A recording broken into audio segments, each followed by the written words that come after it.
Right guys, now that you've seen the car, well, it's a E92 and it's 10 years old, so I'm pretty sure everyone's seen this car already, but hey, there it is.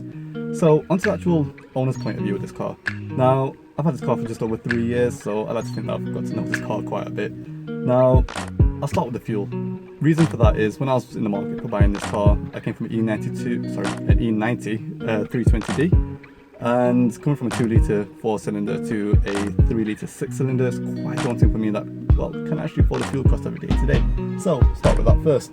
On the motorways, it's fantastic. From Manchester to Birmingham, Manchester to London and back, you're looking at about 49 miles per gallon now, which isn't bad at all. Given town driving, however, it's really bad. I go on a distance from about 4 miles, 5 miles to work in the morning. And that is start-stop traffic with an average speed of about 23 miles per hour or something. I'm looking at about 22 to 25, 26 pushing it MPG average, which is quite bad. Now that's 335 I territory in my opinion, but hey, that's what it is. But I know diesels aren't really meant to be driven in start-stop traffic, but that's what it is. But hey, we live in the United Kingdom and we always have roadworks, congestion and traffic, so yeah, I think it's quite applicable in this country really. So yeah, make of that what you will. But onto the servicing costs. Now, I don't really want to state what BMW dealership service costs are because I know not everyone wants to go to there and that's readily available, but for me, servicing costs are going to completely vary where you get your servicing done, where you buy your parts from, and whether it's a minor or major service. Now, to get this car serviced with oil filter, air filter, pollen filter and fuel filters, and also changing the oil, you're looking at around maybe just under £100 for parts, I want to say, and well, it completely varies on where you get it done from for labour. But yeah, you will be paying for about 6 litres of oil on this service, but it doesn't actually drain the oil out too fast, so you'll be alright on that, which is quite good. The road tax, you're looking at about £280 for that for the year, which isn't the cheapest, but it's not the most expensive on the higher end of the bracket as well. But you know, given the performance figures that you're going to get with this as well, it's not too bad. Going on to the performance figures, 231 brake horsepower stock and 364 pounds torque stock. That's quite a lot of damn torque. Given that the E92 M3 comes with 295 pounds of torque, I want to believe, it's got more torque than the M3. I'm not saying it's more quicker or more powerful, but it's definitely got more torque. And yeah, the rear tyres being changed every other couple of months is definitely a example of that. So yeah, but hey, I love it. It's a rear wheel drive BMW. You buy it to have fun in it, and that's exactly what you do. And even with the traction control on, you will be struggling for grip, especially in the rain, which is all the time here. So yeah, it's just constantly not moving when you put your foot down, but very tail happy. And that's one thing I love about this car, the characteristics of it, and it gives it pure character to love. But yeah, that's what it is. Now, anyone in the market for one of these, I 100% recommend that you go for these floppy panel gearboxes. Absolutely amazing. It's not the traditional, right is up and left is down change system. It's the push and pull system. So for a gear up, you pull it, and for a gear down, you push it. And that can be done either side, and that's fantastic, especially when you're in traffic and you see a little spot that you need to squeeze through.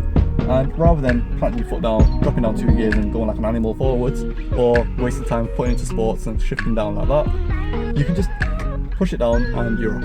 You don't have to waste time doing anything. It's so practically easy that you just cruise along and one hand is enough to take care of everything. And that's one thing I love about this car. But yeah, this is an actual ES model, so it's been upgraded with the M Sport seats on here, which is just absolutely fantastic. And if you're in the market for one, I definitely recommend doing it over the stocks. These miles difference between them.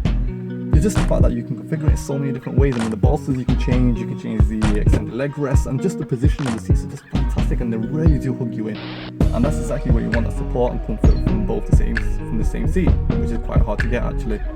So yeah, and they also have the memory settings on here, so you can tweak the memory settings from down there, save 2 settings, and press of a button completely changes the seat around. Now, I used to hate it when people just drive my car and change the seat, but since I got that, it doesn't really make a difference anymore. And also, if you're in the market for one of these, I highly recommend that you get the heated seats on this, which this does have for the front 2 seats. You got 3 settings on there, and when it comes to cold mornings, which, well, here is all the time, they are a godsend.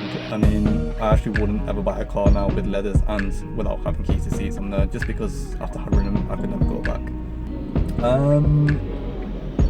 Road tax is £280 a year for this, but that's true of 2017 May. Now, road tax always, goes up and down on what policy they're playing out wherever. So yeah, practicality wise, you can fit 2 adults in the back and obviously 2 in the front. Glad BMW did that rather than putting 3 seats in the back, just because the fact that rather than have 3 adults crammed in the back, you can have 2 sitting comfortably, which makes sense in a car like this. And if you want practicality, more practicality should I say, well, just go for the saloon instead. But yeah, the engine in this is just an absolute charm. I mean, I've had no problems with it in 3 years. Power delivery is always there when you need it, and it's just fantastic to cruise in as well. So I always think this car with, split personalities almost. Nice cruising car, and when you need it to be, it can just absolutely pull you forwards like a train. Like, well, I don't know why I say train, but yeah. But apart from that, it's just generally a fantastic all-around car. I mean, fuel-wise, wasn't as bad as I was expecting, being that it's a 6-cylinder automatic 3-litre engine. It's not too off my 320d, I want to say. But yeah, it was more than, that was giving me about 29-30 miles per gallon average. This is averaging about 26, 27, so is it worth it? 100%. But yeah, the E92 shaping styling is just iconic in its own. It's one of the best coupes that BMW have made, in my personal opinion, that even 10 years later, it's still not looking outdated. Unlike most cars from that age, they're looking like, see, that's quite an old era, but my opinion is that it still doesn't look too bad.